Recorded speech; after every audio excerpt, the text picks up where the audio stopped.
부흥의 이야기를 좀 하면서 해볼게요. 아일랜드에 켈트족이라는 사람들이 있죠. 그래서 그들 가운데 역사를 보면 굉장한 부흥이 일어납니다. 그럴 때 처음에 시작은 성 패트릭이라는 한 수도승이 복음을 전하면서 시작을 했어요. 그리고 그래서 수도 운동이 그 아일랜드 전역에 퍼져나가면서 부흥이 일어났을 뿐만 아니라 그곳의 문명 발달에 굉장히 큰 역할을 감당을 하게 됩니다. 근데 수도승들의 한 가지 좀 특징이 있어요. 꼭 켈트족 수도승들뿐만이 아니라 모든 수도승들이 대부분 그랬는데 이들은 하루에 5번을 기도했어요. 이거 어마어마하죠. 그냥 밥 먹고 기도하고 돌아서면 기도하고 했던 거예요. 근데 기도를 할 때 우리처럼 자유롭게 기도를 했다기보다 그들은 시편을 낭독하면서 기도하는 훈련들을 하였습니다. 그러니까 시편 1편부터 150편까지 쭉 읽으면서 그 시편을 통해서 예수님이 내 안에서 나를 통해서 기도한다라고 믿었어요. 그리고 실제로 이렇게 독일 쪽 신학자들 책을 보면 회중이 함께 시편을 가지고 기도할 때 그리스도께서 교회를 통해서 하나님께 기도한다라는 이야기를 해요. 그러니까 시편으로 기도하는 훈련을 하실 때 어떤 깊은 말씀과 영성 훈련, 기도 훈련이 같이 진행이 됐다라는 거예요. 근데 여러분 생각해 보세요. 하루에 5번씩 시편을 읽고 평생토록 그걸 했다고 생각해 보세요. 시편이 외워질까요? 안 외워질까요?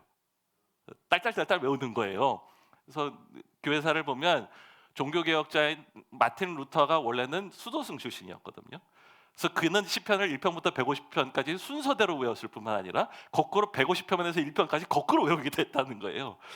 우리 참 반성할 게 많습니다. 우리 앞으로는 우리 사역자들과 교회 호스트 리더들 다 시편을 다 외우는 걸로 시험을 보도록 하겠습니다. 예. 근데 참 깊은 영성이 있어요. 근데 켈트족 수도승들은 그것을 한 단계 더 끌어올렸습니다. 한 겨울에요. 얼음을 깨고 그 속에 들어가서 1편부터 150편까지 외우고 나오는 사람들이 있었대요. 기가 막히죠? 무슨 도사들이 수련하는 것 같아요. 저도 그래서 한번 그걸 도전을 해봤어요. 그래서 목욕탕에 가서 냉탕에 들어가서 시편을 제가 외우는 건 많지는 않고 몇 개, 특별히 23편을 이렇게 외우는데 신기한 게 한 가지가 있어요. 들어가면 되게 춥잖아요. 그래서 이렇게 청년들이랑 들어가도 청년들이 확 춥다고 나가는데 저는 꽤 오래 있을 수가 있더라고요. 가만히 눈을 감고 집중해서 시편을 묵상을 하면요, 몸에서 열이 나요, 실제로. 예, 그래서 이따가 끝나고 다 같이 저랑 함께 목욕탕에 가셔서 그 일을 하도록 하겠습니다. 아, 기괴한 영성 훈련이지만 제가 하고 싶은 말이 있어요. 그들이 그렇게까지 하면서 기도하고 훈련했던 이유가 무엇이었을까요? 한 가지예요. 하나님과의 깊은 관계를 추구를 했던 거예요. 하루 종일 기도를 왜 했을까? 뭘 기도할 게 그렇게 많았을까? 또 왜 그렇게 시편을 외우고 심지어는 얼음물에 들어가서까지 집중해서 시편을 외웠을까? 그들은 뭐 신체를 단련하거나 무슨 도통하고자 하는 것들이 아니라 기도의 재미를 알았던 거예요. 가끔씩 우리 성도들 중에 좀 오히려 생각이 있으신 분들이 찾아와서 이런 얘기를 하시는 걸 봐요. 하나님, 내가 원하는 걸 다 알고 계시면 굳이 안 구해도 되지 않나요? 혹은 또 어떤 분들은 너무 기복적으로 기도하시는 분들을 봐서 하나님 뭐 이거 주세요, 저거 주세요, 뭐 건강 주세요, 돈 주세요 이러니까 그게 약간 좀 지나치면 좀 보기가 안 좋잖아요. 여러분, 필요한 것을 하나님께 당연히 구해서 받는 건 당연합니다. 열심히 기도해서 하나님께 필요한 것을 구하십시오. 그러나 한 가지 중요한 것은 기도는 그 본질적으로 하나님께 뭘 달라고 하는 기도만이 있는 건 아니라는 거예요. 하나님은 자판기고 기도가 마치 자판기에 넣는 동전과 같이 생각하시면 안 된다는 겁니다. 기도는 그 안에서 깊이 하나님과의 관계를 추구하는 것입니다. 미국에서 만났던 어떤 한인 목사님이 계세요. 그분은 참 은사가 특별한 은사들을 갖고 계신 분인데 그분이 본인에게 왜 그런 영적인 특별한 일들이 일어나는지를 설명하는데 아주 간단했어요. 목회를 하면서 성도들을 위해서 기도를 하다 보면 2시간 정도 기도하는 게 후딱 시간이 지나간다는 거예요. 저도 여러분을 위해서 매일 아침마다 기도를 합니다. 그럼 시간이 많이 가요, 실제로. 근데 그분은 거기서 멈추지 않는 거예요. 그리고 나면은 그분은 더 기도를 하면서 그때부터는 필요한 것을 구하는 걸 넘어서 하나님 그 자체를 구하는 기도를 하기 시작하신다는 거예요. 그럴 때에 신기하게 본인은 하나님을 구했는데 하나님은 본인에게 은사를 주시고 본인을 통해서 여러 가지 하나님의 일들을 이루시는 것을 봤다는 거예요. 우리의 기도가 그러한 수준이 되기를 간절히 바랍니다. 더불어서 켈트족의 또 한 가지 특징은 그렇게 하나님과 깊은 연합을 하고 교제를 할 때에 그들은 세상을 향해서 마음이 깨진 하나님의 마음을 느낄 수가 있었던 거예요. 그럴 때에 아들을 심지어 내어주시는 아버지의 사랑을 깨달을 때 그들은 나도 하나님의 일에 동참하겠습니다. 나도 하나님의 사정을 알겠는데 그 하나님의 사정에 나도 나 생명보다 더 귀한 그 복음을 전하는 사역에 동참하겠습니다. 그리고 참여를 하는 거예요.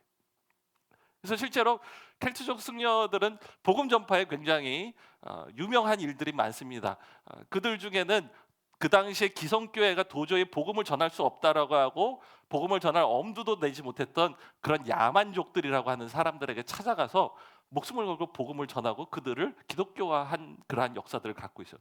대표적으로 바바리안 지금의 독일 교회가 켈트족 선교사들이 가서 복음을 전하고 교회를 세운 그러한 일들이 있었다는 거예요. 여러분, 기독교가 무엇입니까? 예수를 믿는다라는 게 뭐죠? 우리 지난주에도 얘기했지만 사실은 우리는 예수 그리스도 그 자체를 찾는 거 아니에요? 거기에 종교성을 더해서 여러 가지 예배 형식도 더하고 여러 가지 활동들도 있지만 궁극적으로 우리가 교회를 다니면서 원하는 건 무엇입니까? 예배에 성공했다라는 게 뭐죠? 교회 와서 은혜를 받았다는 게 뭐죠? 왜 우리가 성도의 교제를 나누고 이렇게 열심히 와서 봉사를 하죠? 그 모든 것 가운데서 그리스도를 깊이 경험하고 그분의 사랑 가운데 거하기를 원하는 게 우리의 목적인 것입니다. 그럴 때 또한 그리스도가 세상에 오신 그 이후에 동참하면서 복음을 전하는 거예요. 그 말씀을 드리고 나서 한국 교회를 좀 놓고 생각을 해봅니다. 최윤식 박사라는 미래학자가 계세요. 그는 목사이기도 해요. 그가 2012년에 2040 한국교회 미래지도라는 책을 썼어요. 그리고 그 책이 좀 베스트셀러가 돼서 2015년에 그 두 번째 책을 냈어요. 7년 전에 그가 미래학자답게 이런 예측을 합니다. 2010년대 말쯤, 그러니까 2018년, 2019년쯤 되면 국제적으로 경제 위기가 올 것이다. 금융 위기가 올 것이다. 왔나요? 그렇죠. 예측이 벌써 그때부터 사인이 있었던 거예요. 근데 그것이 한국교회와 무슨 상관이죠? 간단해요. 교회 헌금이 줄잖아요. 심각한 거예요. 좀 생각을 해보세요. 예전에 교회의 개척의 공식이 뭔지 아세요? 저도 그런 걸 하자는 제안을 받은 적이 있어요. 신도시에 땅을 사고 거기에 좀 교회인들의 빚을 져서 교회를 예쁘게 줘놓으면 거기 사람들이 이렇게 오는 거예요. 네. 그래서 교회가 커지면 그게 이제 빚을 갚을 수가 있잖아요. 근데 문제는 뭡니까? 성도들의 경제 생활이 점점 어려워지고 전도가 점점 어려워지는 상황에서 빚을 져서 교회를 예쁘게 지어놨는데 성도들이 작은 교회에서 힘을 합쳐서 예쁜 큰 교회를 졌는데 그걸 갚을 수가 없는 거예요. 실제로 저는 예전에 섬기던 교회 근처에 그렇게 교회를 확장을 했다가 그 지역 이게 개발될 거라고 예측됐던 지역에 교회를 확장해서 줬다가 그 지역이 개발이 안 돼서 그 교회가 이단한테 넘어간 교회를 본 적이 있어요. 이전에 교회를 하던 방식이 더 이상 통하지 않을 거라는 거예요. 그리고 교회 전체가 앞으로는 점점 재정적으로 어려운 일을 당할 가능성이 많다라는 걸 우리가 좀 알아야 될 필요가 있어요.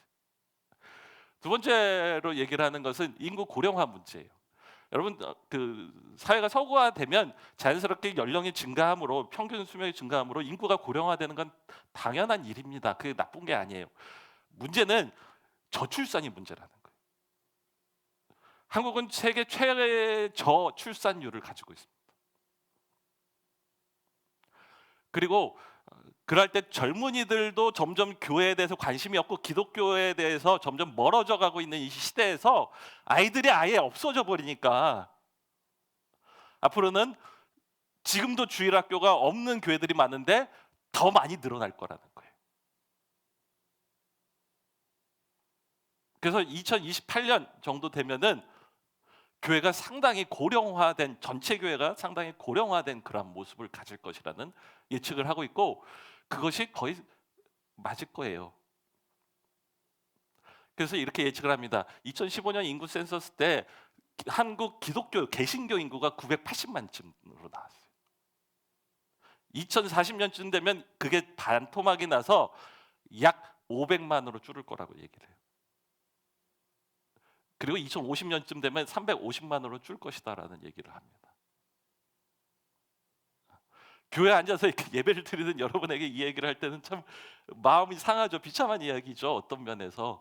그러나 그 현실을 알고 이제 최윤식 박사는 그 안에서 우리가 위기를 오히려 기회로 만들고 다가올 미래가 이렇게 뻔히 예측이 된다면 그걸 준비할 수 있어야 되지 않겠느냐라는 이야기를 하면서 두 번째 책을 내는 것입니다. 앞으로 그 책에 대해서도 좀 소개를 계속하면서 우리의 나아가야 할 길들을 얘기를 해보고 싶어요. 그럴 때 한국 교회가 영적인 원동력을, 그리고 왜 자꾸만 숫자가 줄어드는 그 원인이 무엇인가라는 것을 얘기를 할 때 여러 가지 이유가 있지만 세 가지를 좀 얘기를 해봅니다. 첫 번째는 한국 교회를 부흥시켰던 원인은 성령 운동이었거든요. 다른 말로 말씀 선포가 탁월하신 목사님도 계셨지만 한국 교인들 참 기도를 많이 했죠. 그렇죠?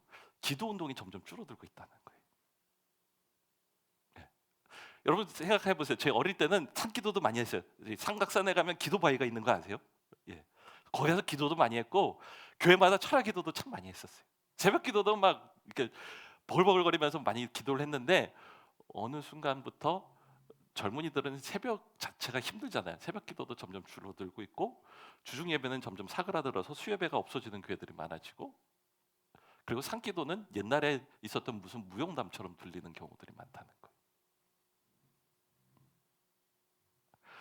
여러분 그게 기도 자체가 없어지는 게 문제가 아니라 아까 말씀드렸잖아요. 기도하면서 하나님을 만나야 되거든요. 내가 하나님과 교제하고 내 영혼이 살아나고 내 영혼이 숨쉬는 건데 점점 기도의 그 강한 전통을 잃어버리고 있는 거예요. 제가 미국에서 공부를 할 때 학생 하나가 아프다고 교수님이 우리 같이 기도하자 그러더니 한국 학생 손 들어봐 이러더라고요. 손 들었더니 한국 학생 다 같이 와서 이 학생한테 손 얹고 기도해 이러더라고요. 뭔가 했더니 한국 학생이 막 확 뜨겁게 기도하는 거 있잖아요. 그거를 다른 그곳에 있는 백인 학생들이 좀 보고 배우라, 그 얘기하고 싶었던 거예요. 근데 점점 우리는 그 기도의 전통을 잃어버리고 있습니다. 그러면서 놓쳐가는 게 있는데요. 아까 말한 것처럼 교육부가 점점 작아지고 있어요. 여러분 그걸 다른 관점으로, 그거는 다음 세대 선교예요. 근데 부모의 신앙이 뜨겁지 않으니까 밑으로는 더 차가워지는 거예요. 그다음에 또 하나는 전도에 대한 동력을 잃어버리고 있습니다. 우리는 영적으로 뜨거워질 때 당연히 복음을 전할 수 있는 영역이 생기고 하나님이 나를 통해서 복음 전할 기회를 주실 때마다 전도하는 일들이 많았는데 이제는 기도가 없으니 기도를 통해서 전도가 이루어지는 하나님의 역사를 경험하는 일도 점점 줄어들고 있다는 것입니다. 그래서 오늘 본문으로 다시 한번 돌아가 볼게요. 어떻게 해야 되겠습니까? 라는 이야기를 할 때 예수님은 사도들에게 이렇게 얘기해요. 예루살렘을 떠나지 말고 이곳에서 아버지를 기다리라 라고 이야기를 하십니다. 우리 함께 성경 구절을 읽어보도록 하겠습니다. 하나님의 약속을 우리 4절 함께 읽도록 하겠습니다. 예수께서 사도들과 함께 잡수실 때에 그들에게 이렇게 분부하셨습니다. 너희는 예루살렘을 떠나지 말고 내게서 들은 아버지의 약속을 기다리라. 예, 이 무슨 말이죠? 다른 말로 하면 너무 하나님을 앞서려고 하지 마라라는 얘기예요. 여러분 성경을 읽어보고 교회사를 공부를 해보면 늘 부흥은, 뜨거운 신앙이 일어나는 그 이 사건은 하나님의 주도로부터 시작이 됐다라는 걸 기억하시길 바래요. 아브라함은 나이가 75세 때까지 자식이 없었던 그러한 사람이었어요. 그러나 하나님이 나타나서 그와 약속을 맺고 그가 하나님의 인도하심을 따라갈 때 그는 이스라엘 민족을 만들어내는 위대한 조상이 됩니다. 모세는 나이 80까지 실패해서 시골에서 광야에서 목동이 된 삶을 살고 있었던 사람이에요. 근데 가시덤불에 하나님이 나타나셔서 그에게 말씀하시고 그를 보내기 시작하실 때 그는 변화해서 이스라엘 민족을 이집트에서 구원해내는 놀라운 영적인 지도자가 됩니다. 기드온은 겁장이었어요. 적들이 쳐들어올까 봐 포도주 틀 속에 숨어서 몰래 포도주를 밟아서 만들던 사람인데, 하나님의 천사가 그에게 나타나서 그를 위대한 용사라고 말할 때 그는 동네에 있었던 우상을 과감하게 잘라버리고 이스라엘 백성을 데리고 나와서 적들과 싸워서 승리를 하는 그런 위대한 장수가 됩니다. 원수들은 예수 그리스도를 십자가에 못 박혀 죽였었어요. 그러나 하나님은 권능으로, 성령의 역사로 그를 죽은 자 가운데 살리시며 그를 하늘로 올리사 모든 이름 위에 뛰어나신 이름을 주시고 온 땅을 통치하게 만드셨어요. 예수 그리스도의 부활을 체험한 제자들은 여전히 두려워서 다락방 가운데 숨어서 있었던 사람들이에요. 그러나 성령이 그들에게 임할 때 그들은 권능을 받고 나가서 담대하게 하나님의 복음을 선포하며 병든 자를 고치며 그리고 온전하게 하나님의 교회를 세워나가고 복음을 전하는 사람들로 바뀌어 나갔어요. 여러분, 돛담배 비유를 한번 생각해 보고 싶어요. 여러분, 예전에 이렇게 그 유럽 쪽에 있는 멋있는 범선 같은 거 있잖아요. 그렇죠? 스페인 전투선 한번 생각해 보세요. 멋있죠? 거대하고 멋있는 큰 돛들이 막 이렇게 달려 있고 그 선장은 노련하고 선원들은 훈련이 잘 됐다고 생각해 봅시다. 그러나 바람이 안 불면 어떻게 되죠? 물론 노를 절 수 있죠. 그러나 얼마 가지 못해요. 자, 이렇게 생각을 해봐요. 사역적인 경험을 보면 어쩔 때는 그렇게 크게 준비를 하지 않았지만 하나님이 역사를 하시면서 굉장히 크게 은혜가 넘치는 그런 장소도 있었어요. 그런 어떤 사역의 장소는 애를 쓰고 힘을 쓰지만 앞으로 전혀 진행이 안 되는 그런 데도 있잖아요. 궁극적으로 그 차이는 무엇입니까? 어느 목사님이 이렇게 얘기하시더라고요. 하나님이 기적을 일으키셔야 되는 거예요. 이렇게 얘기하시더라고요. 여러 가지 사역을 하고 여러 가지 방법들을 연구해서 사용해봤지만 사실 그것은 좋은 방법이고 가장 큰 원동력은 하나님이 주권을 가지고 하나님이 역사하시는 그 사역이 필요하다는 것입니다. 그러므로 중요합니다. 괜히 하나님 나서서 무엇을 하거나 우리가 하나님을 위해서 무엇을 할 수 있다라는 생각 자체를 버리고 이제는 기도하고 기다리면서 하나님이 행하시는 것이 무엇이며 그분이 어디서 일하시는지를 먼저 기다리며 볼 줄 아는 우리가 되기를 바랍니다.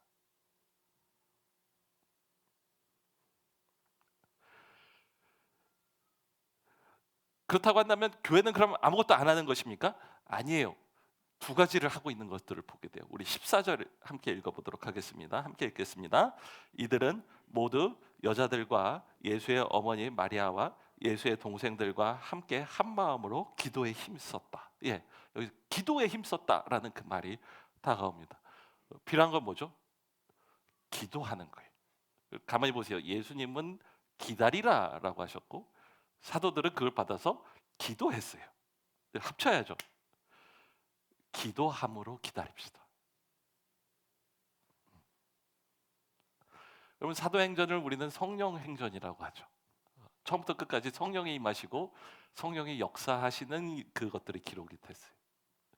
근데 가만히 읽어보니까 사도행전은 기도행전이기도 합니다. 끊임없이 사도들이 기도하는 그러한 장면이 나와요. 우리 성경을 펼치셨으니까 같이 한번 볼게요. 사도행전 1장 14절은 방금 읽었으니까 2장 42절로 넘어가 볼게요. 2장 42절 함께 읽겠습니다. 그들은 사도들의 가르침에 몰두하며 서로 사귀는 일과 빵을 떼는 일과 기도에 힘썼다라고 나와요. 우리 3장 1절로 넘어갈게요. 밑에 있죠. 오후 3시에 기도 시간이 되어서 베드로와 요한이 성전으로 올라가는데 뭐죠? 베드로와 요한은 기도의 습관이 딱 들어있어서 3시면은 기도하러 올라가는 그러한 사람들이었던 거예요. 우리 4장으로 넘어가서 4장 23절 24절 함께 읽도록 하겠습니다. 23절 24절 함께 읽겠습니다. 베드로와 요한은 풀려나는 길로 동료들에게 가서 대제사장들과 장로들이 한 말을 낱낱이 일렀다. 동료들이 이 말을 듣고서 다 같이 하나님께 부르짖어 아뢰었다. 여전히 어려운 일이 있을 때 그들은 뭐 했습니까? 하나님께 기도하였다는 거예요. 4장 31절로 넘어갈게요. 그들이 기도를 마치니 그들이 모여 있는 곳이 흔들리고 그들은 모두 성령으로 충만해서 하나님의 말씀을 담대하게 말하게 되었다. 모든 일 마친 후에도 그들은 여전히 기도하는 교회였어요. 여러분, 사도행전 그 뒤로 보면은 여기서 끝납니까? 그게 아니라 끊임없이 성도들이 한 일은 혼자서 기도하거나 모여서 기도하거나 기도에 전심을 다하는 교회였던 거예요. 제가 가만히 교회를 돌아보면서 한 가지 잘못했다라고 생각이 드는 게 있어요. 잘못한 게 많죠. 그러나 제일 근본적으로 잘못한 건 뭘까? 분명히 처음 신앙을 시작할 때 하나님은 저한테 기도부터 가르치셨어요. 기도하는 게 너무 좋아서, 예수님을 만나고 기도하는 게 좋아서 무릎 꿇고 기도하는 것이 기뻤어요. 근데 교회에 기도 훈련을 제가 게을리했어요. 제일 잘못한 것 중에 하나라고 생각해요. 꾸준하게 기도하는 우리가 되기를 바랍니다. 짐 킴발라라는 분이 자신의 책에서 이렇게 사도행전을 말합니다. 기도를 하면 할수록 우리는 기도가 필요함을 느낀다. 우리가 기도가 필요함을 느낄수록 우리는 더 기도하고 싶어진다. 상승작용이죠. 사도들이 불공정하게 체포되었을 때 그들은 항의하지 않았다. 그들은 정치적 압력을 넣지도 않았다. 대신에 그들은 기도 모임을 했다. 온전하게 기도 가운데 힘쓰게 되기를 바랍니다. 크리스 갈라노스라는 목사님이 그걸 이렇게 얘기를 해요. extraordinary prayer라고 얘기해요. 무슨 얘기냐면 우리 그냥 일상시에 기도를 하는 건 그냥 평범한 기도라고 말할 수 있죠. ordinary prayer. 근데 그게 아니라 extraordinary, 범상치 않은 특별한 기도를 합시다라는 얘기를 하는 걸 봐요. 그래서 얘기를 한 게 하루에 1시간은 기도합시다라고 성도들에게 얘기를 했어요. 그랬더니 자기 교회 스태프들이 같이 모여서 목요일 날 점심시간에 같이 1시간을 기도를 투자하는 사람들이 이렇게 나오기 시작하더라는 거예요. 근데 가만 보니까 한 사람이 목요일 날 기도를 막 하기 시작하는데 거기서 은혜를 받고 도전을 받더니 다른 사람이 나는 수요일 날 할게요. 그리고 수요일 날 기도를 하더래요. 그래서 점점 그 날마다 기도하는 그 숫자들이 늘어나는 거예요. 목사님이 용기를 얻어서 도전했어요. 우리 공동체가 함께 모여서 일주일에 한 번씩 기도합시다. 매일같이 개인적으로 기도할 뿐만 아니라 그래서 그들이 일주일에 한 번씩 모여서 1시간씩 기도하는 기도 모임을 하기 시작했어요. 이게 한국 교회는 그 전통이 있으니까는 잘 되지만 서양 교회는 그 굉장한 도전이에요. 그러고 나서 또 전 세계에 있는 여러 자료들을 보니까 남미에 있는 교회들은 그렇게 아직도 산기도를 많이 하나 봐요. 그리고 또 한국 교회를 가만히 들여다보니까 밤새도록 기도하는 교회들이 있거든요. 우리도 한 달에 한 번씩 철야 기도하자. 스태프들이 그 얘기를 듣고 우리 주일날 밤에 8시부터 12시까지 4시간 기도를 합시다. 그리고 한 달에 한 번씩 그렇게 기도를 하기 시작을 했어요. 그리고 그걸 말하는 거예요. 우리가 편하게 쉽게 기도하는 것이 아니라 힘을 들여서 특별하게 기도를 힘쓰는 그러한 성도와 교회가 됩시다. 라는 이야기를 하는 걸 봐요. 여러분, 철야 기도가 너무 힘들까요? 제가 제 집에서 이렇게 교회를 오면은 강남역을 거쳐서 오게 돼 있어요. 근데 제가 가끔 그 강남역을 그냥 지나가는 게 아니라 일부러 골목을 들어가서 골목을 이렇게 뚝 뚫고 들어가요. 근데 보면은 밤새도록 철야하고 나오는 젊은이들이 쏟아져 나오는 거 아세요, 여러분? 네. 근데 그 철야는 저희 교회에서 철야를 한 게 아니라 클럽에서 철야를 하고 나오죠, 그렇죠? 예. 그리고는 그게 성이 안 차니까 어떻게 하죠? 저희 때는 해가 뜨면 집에 들어갔거든요. 예전에 최소한. 근데 이제는 해가 뜨면 해가 떴으니까 그 다음 가서 또 한 번 낮까지 해가 정오에 갈 때까지 또 춤을 추는 젊은이들이 참 많아요. 여러분, 힘들어서 철야를 못 한다고요? 우리가 자녀들을 교육을 잘못했어요. 열심히 공부하고 그 스트레스 받으니까 같이 막 풀어주고 노는 거는 잘 훈련시켰어요. 근데 자녀들에게 기도의 재미를 가르쳐 주는 걸 몰랐어요. 그 젊은 나이에 기도의 재미를 알면 밤을 새고 기도하는 거예요. 틈만 나면 기도할 수 있는 그런 젊은이들이 나왔어야만 됐어요.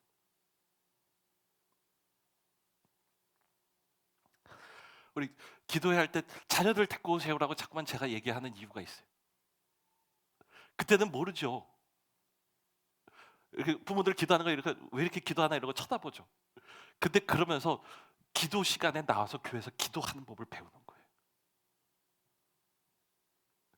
그리고 그이들이 어른이 될 때 그이들은 그 다음 세대의 기도의 전통을 전달해 줄 거예요.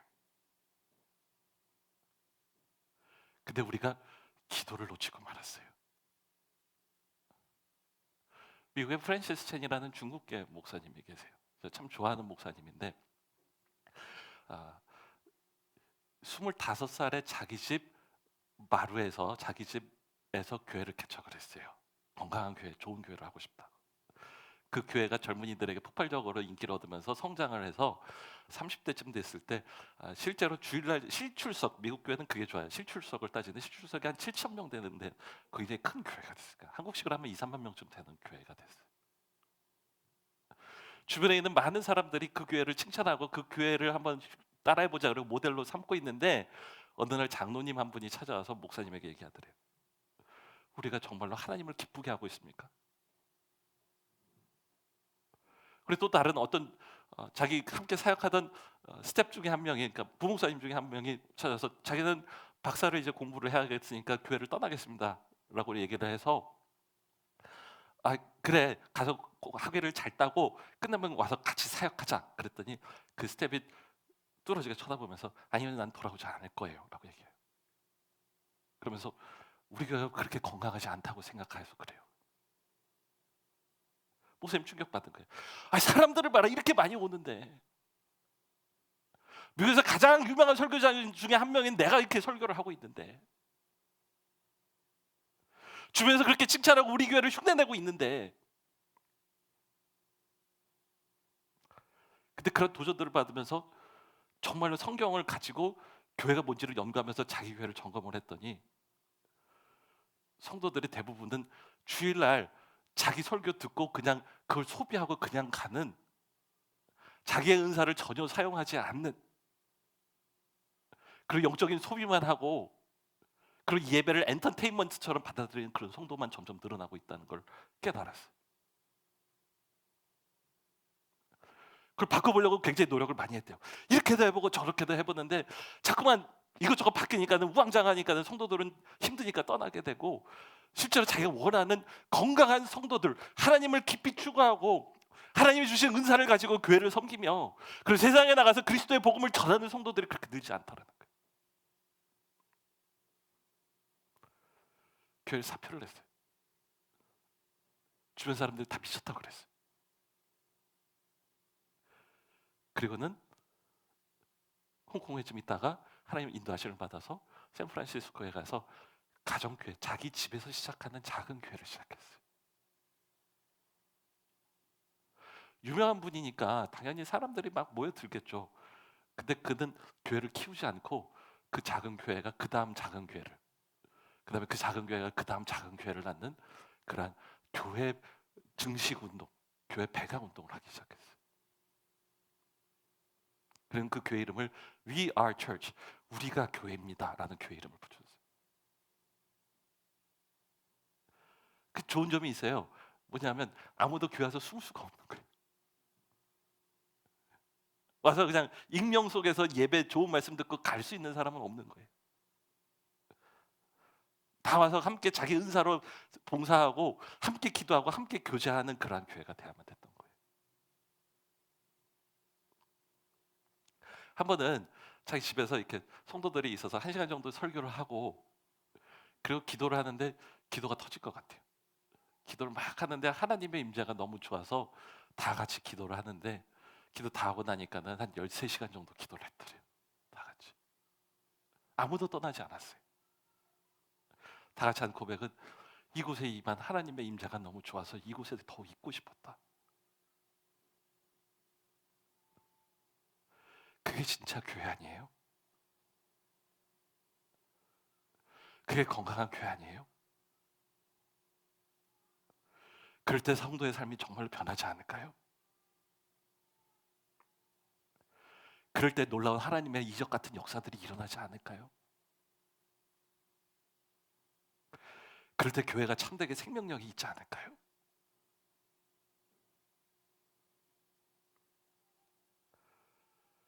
그게 바로 평범하지 않은 기도라는 거예요. 우리가 기도회를 계속해서 하자고 얘기를 하는 이유는 우리도 이제는 하나님이 기도 가운데 임재하시고 그 안에서 한 사람 한 사람을 만나 주시는 것을 깊이 체험하는 그러한 교회가 되기를 바라기를 원합니다.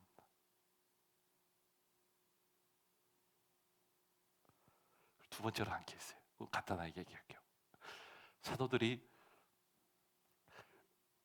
예수님이 예루살렘에서 기다리라고 할 때 그들은 그들만 기다리지 않았어요. 가서 주변 사람들에게 이야기했어요. 예수님의 어머니와 동생들도 그 얘기를 듣고 기도하러 왔고, 그리고 주변에 예수를 따르다가 지금 숨어있는 다른 사람들도 모여서 기도해서 사도들 11명한테 얘기를 한 게 함께 모여서 기도하니 120명이 모여서 기도했대요. 그 기도하면서 그 안에 성령이 임했어요. 그때 그들은 밖에 나가서 예루살렘에 모여있는 수많은 사람들에게 그 이야기를 했어요. 3천 명이 모여서 함께 이제는 사도의 가르침을 받을 뿐만 아니라 기도에 힘쓰는 기회를 받겠어요. 그들이 나가서 그 하나님을 만난 그 경험을 계속해서 간증하고 증거했어요. 그럴 때 그 주변으로 계속해서 교회가 생겨나가면서 마지막에 사도행전 12장에 보면은 안디옥 교회에서 사도와 예언자들이 성경 교사들이 함께 모여서 기도하면서 하나님의 뜻을 구하는 기도 모임을 하고 있었다는 기록이 나와요. 끊임없이 그들이 가는 곳마다 그들이 퍼뜨렸던 건 기도하는 사람들의 모임이었던 거예요. 기도가 증식돼야만 되겠습니다. 기도가 얼마나 위대하며 기도 안에 있는 기쁨이 어떤 것이며 기도 안에서 나오는 능력이 무엇이고 기도가 우리를 어떻게 변화시켜서 얼마나 건강한 교회가 되게 하는지를 경험하는 그러한 일들이 계속해서 주변으로 퍼져나가야만 되겠어요. 온전하게 하나님을 기도하고 하나님의 기도를 퍼뜨리는 우리가 되기를 바랍니다. 여러분, 예수님이 기다리라고 했던 그 사람들 중에는 베드로가 있었어요. 예수님을 3번 부인하고 도망갔던 사람. 그가 기도할 때 하나님이 임하시니까 그는 온전하게 담대하게 사람들 앞에서 복음을 선포하는 사람으로 변했어요. 그 중에는 예수님 부활을 의심해서 예수님의 옆구리에 손을 넣어봤던 도마도 있었어요. 그 기도 가운데 하나님의 성령을 받을 때 그는 인도에 가서 이게 내 손가락으로 예수님의 옆구리에 손을 넣어봤습니다. 그리고 손가락을 높이 쳐들고 복음을 선포하는 사람이 됐다고 합니다. 그 중에는 예수님이 미쳤다고 귀신 들렸다고 생각해서 예수를 잡으러 왔던 예수님의 어머니와 예수님의 동생들도 있었어요. 근데 그들은 함께 모여서 기도할 때 온전하게 예수가 하나님의 아들이심을 알고 그리고 그를 위해서 경배하며 그리고 복음을 전하는 일꾼들이 됐어요. 온전하게 우리가 하나님을 기다리며 기도하는 우리 모두가 됩시다. 기도하겠습니다.